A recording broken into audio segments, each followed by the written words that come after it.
Hey, what's going on, guys? In today's video, we're going to be having a look at the Hasbro Avengers Infinity War. This is Mighty Thor!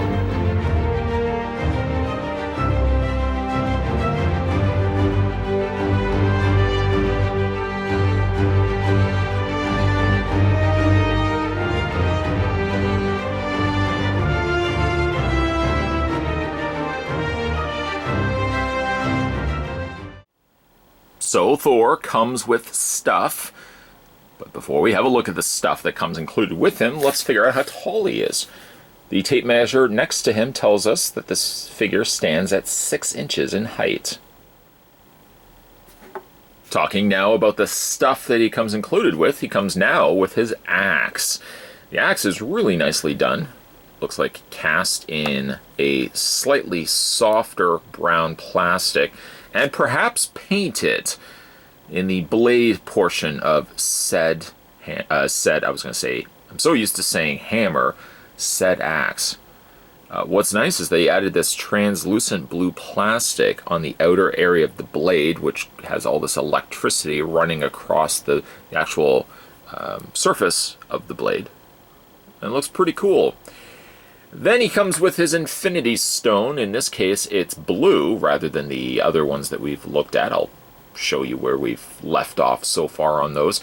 And this one, at the very least, attaches to the axe. If it was going to attach anywhere, at least the axe makes it look like it's supposed to be there. And also through the process of it, kind of looks as if the electricity is coming out from the stone itself. So at least that's a more successful feat. Moving Thor to the side, this is where, keeping tally of where we've left off, we just recently looked at Black Widow, also looked at Iron Man, that was technically the first one, and then we also looked at Captain America.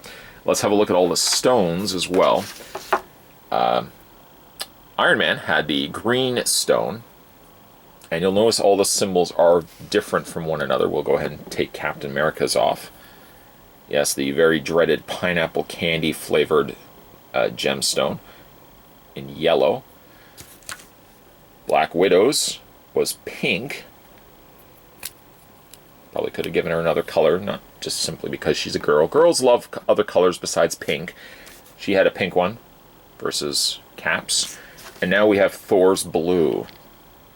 And so far, I've been kind of trying to keep track of whether any of these look similar to one another. And actually, so far, they look like they share unique molds to one another. And you can also take that off. If you want to put the pineapple gemstone there, you can certainly do that as well. You can mix and match these, depending on what color you want to go with which one. I guess it doesn't really technically matter, but let's go ahead and move these figures out of the way, because we've already had a look at these in their own separate videos. That sounds like a shameless plug. It is. If you guys want to check out the other videos of those. Moving these stones also to the side, you can take the Mighty Axe and put it in Mighty Thor's hand. And, not unlike, but like the other characters, none of the other characters have functioning secondary hands. Let me explain what that means. It just means that you can't put this weapon into this hand. Couldn't do it for Cap, couldn't certainly do it for Black Widow, and Thor's no different. But at the very least, he holds the axe in hand, and it doesn't look too bad. Speaking of not too bad, I'm going to take this out just for the time being to have a look at the figure. Speaking of not too bad, they must have reversed what they did here versus what they did with Captain America. Captain America, they painted the skin tone over top of existing blue plastic. Hi, I'm blue plastic, how are you? Here it actually seems as if they took flesh-colored skin tone plastic and they perhaps painted the brown over top of it. So you have a much cleaner, pristiner looking skin tone here on Mighty Thor than you did with Captain America, which actually is much more successful. He has a similar enough Thor outfit to what we've seen in the previous films, a much more streamlined sort of outfit now, and favoring much more in the way of browns, dark, almost greenish brown pants, brown vest, or the equivalent of a sleeveless armor, And then he's also got brown gauntlets. So there's very much a lot of brown happening here with Thor. I'm not really sure what's happened here. It almost looks as if this is supposed to be a sleeve. I guess it's just the way that they cut the bicep so that you could still bend the elbow and the forearm without it being in the way. He has actually really good posability. I'll talk about that in a second. Let's have a look at his face. Thor, despite the fact that he's got this big growth of paint right underneath his eye, otherwise he's actually a decent enough looking figure. He also does benefit from the fact he's got both eyes, as opposed to one patched eye. Still, the packaging, the figures do look a lot better on the back of the packaging, that I do wish that they could have gone, I don't know, it doesn't even look like it's the same mold at all from the package end of it, tapping the backdrop here, to what we actually got in figure form. I kind of wish that we could have gotten these. Wonder where they went to. Just obscurity. Just disappeared in the universe somewhere. It's a passable head sculpt. Does it look like Thor? Probably not. Do any of the figures? No, actually that's not true. Let me backtrack. Black Widow, like I had mentioned in that previous video, go watch the video. Okay, maybe not now. Go watch the video afterwards. Black Widow actually had one of the better looking head sculpts so far from what we got. Captain America's not terrible either. This one looks like Thor, but it's not the greatest of head sculpts. You've got the little shaved on area on the sides, which doesn't quite line up to where the paint is supposed to be. You can see like the texturing of what should really be hair. They've just left completely bare. So ultimately it does look like he's got a bigger shaved area to his head, at least the hair portion of his head, than what he actually should have had.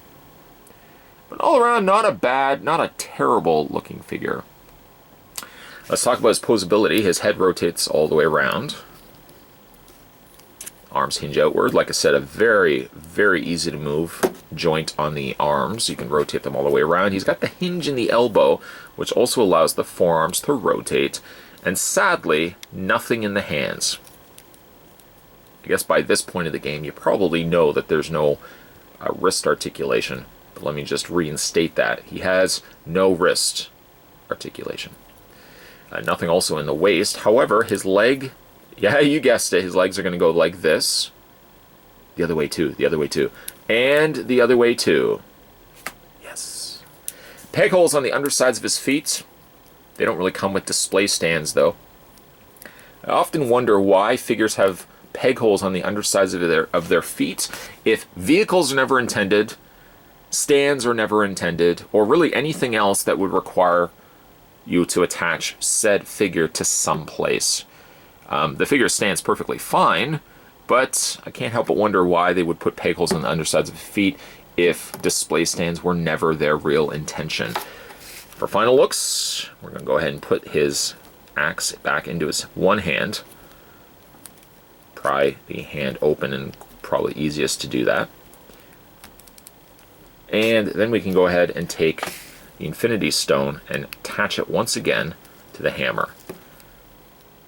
Opinions may vary. You may ultimately want to just leave this stone off, but it comes with it, so for final looks we might as well just keep it in place. The Avengers Infinity War Thor is not a terrible figure, but it doesn't really blow my mind either. I don't know why I had to say that so loud. He does have the Infinity Stone, which at least, for the very least, makes more sense on this particular figure. I find both him and Captain America made the more logical senses as to where you could place the Infinity Stone. I think still Black Widow's, you can't see it right now, I'm just shaking my head. The head sculpt on Thor is decent, it's passable. He just really has a lot of the same sort of colors. A lot of browns, a lot of more browns, and a lot of more browns as well. But at the very least, I like that they at least painted the gauntlets on his wrists and his forearms over top of skin tone plastic. I guess it probably would have been a little harder with Captain America because he's got so much more of the darker navy that it was more logical sense for them to paint the flesh tone over top of the navy plastic. So Thor gets a better overall cleaner look to him than perhaps some of his counterparts. He doesn't have a whole lot of paint, but I guess it's handled in the best way that they probably could do it for a basic class figure. Yes, unfortunately for basic class figures, he's not one, again, the better of the lot that we've looked at so far, but I think he's kind of middle of the mark. These are good figures, by the way, to pick up for a more affordable means, as well as the Infinity Stone characters that we've been looking at over the last 4 videos, technically counting this one here, is a much more affordable means if you don't want to be, shelling out the $25 to $30 each, I might add, for the Marvel Legends. They're a little bit more expensive, but the trade-off is that you get a much more posable, better sculpted looking figure. These are kind of a little bit closer to something that maybe the kids perhaps would want to be picking up. And I know I've said that in past videos, and some younger viewers said, I do also like Marvel Legends. Yes, congratulations, you also do like Marvel Legends. I just mean that a quick pickup, these are usually a little bit more geared towards the younger collectors than maybe some of the older collectors. Still, there are older collectors. Look at myself digging my way out. There are older collectors like myself that are still picking up the basic class figures. But granted, though, the disposable incomes that we have inherited allows us to pick up the much more expensive Marvel Legends as well. So these figures, these ones specifically here, will run you about $12 to $14, about almost half the price at what you'd be paying for a Marvel Legends figure. To sum it all up, in today's video, we were having a look and continuing our looks at the Hasbro Avengers Infinity War figures, and this happened to be Mighty Thor. I'm not going to yell it, actually, this time around. For anybody who is wearing headphones, you're welcome. More videos like this will be coming your way, guys. We're, of course, going to be continuing our looks at the Avengers Infinity War figures, and, of course, many more videos also coming your way as well. Thanks for watching. I'll see you guys next time.